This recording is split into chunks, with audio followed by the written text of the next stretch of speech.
అంటే ఇప్పుడు suppose A equal to ఏ అని చెప్పి అప్పర్ అని చెప్పి ఒక వేరియబుల్ తీసుకున్నాను. దీనికి ఏంటంటే ఏ డాట్ అప్పర్ ఆఫ్, ఈ మెథడ్ ఏంటంటే మనకి ఈ ఏ అనే వేరియబుల్ ఉంది కదా, దీంట్లో ఉన్న అన్నిటిని కూడా మనకి అప్పర్ కేసులో చేంజ్ చేస్తుంది. ఇప్పుడు దీన్ని ప్రింట్ చేద్దాం.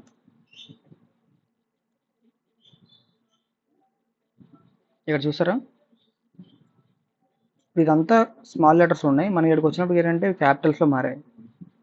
ఇలా అప్పర్ కేసులో మార్చుకోవచ్చు.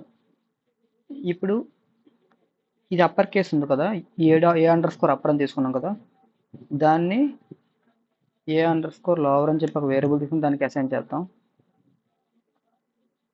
ఇప్పుడు ఈ అప్పర్ కేసులో ఉన్న అన్నిటిని కూడా మనం లోవర్లోకి మార్చాలి. సో లోవర్ ఆఫ్ అనే మెథడ్ ఉంటుంది.